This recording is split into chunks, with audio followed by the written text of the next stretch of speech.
хочет за народ решать, что народу хорошо или что народу плохо.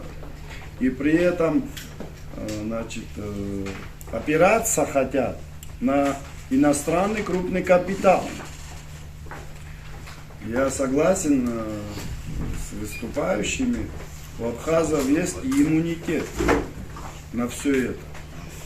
И правильно до этого сказано, что абхазы свободу на деньги не меняют.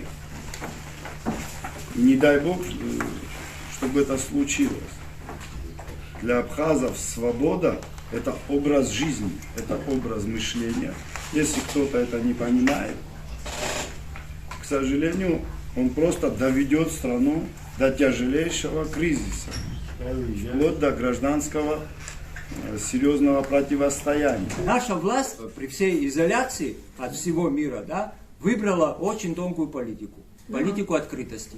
Да. Мы сказали, мы открыты для всего мира. Было такое? Было. Мы говорили, что мы, Абхазия, является, мы назвали ее страной души, да, мы так и относились. Мы рады были каждому человеку, приехавшему сюда, каждому иностранцу, посетившему Абхазию. Мы убеждали их в своей правоте. Сюда что, все приезжали из-за любви к Абхазии? Конечно, нет.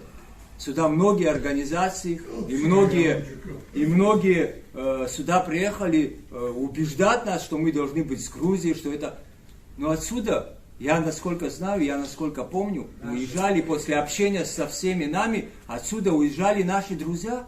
Ставка сделана на том, чтобы убедить и, так сказать, широкую общественность, которая ориентируется на телевидение в основном, и нашего стратегического партнера убедить в том, что все, кто, так сказать, критикуют и не поддерживают вот эту вот существующую на сегодняшний день линию, что это все люди, которые, так сказать, выражают антироссийские настроения. Вот на что сделана ставка. Но даже когда пытаются вроде бы как говорить о защите, ну, о государственном интересе, все равно говорят с позиции внешних факторов, а не, так сказать, с наших, собственно говоря, наших национальных интересов, которые, как мне казалось, ну, понятны всем, но получается, что они, видимо, все-таки есть расхождения серьезные.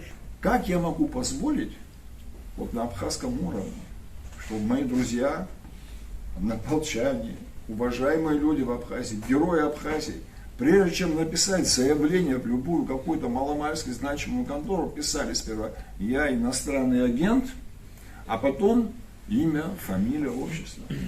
Неужели это не оскорбительно не только для этого человека, но для всех нас?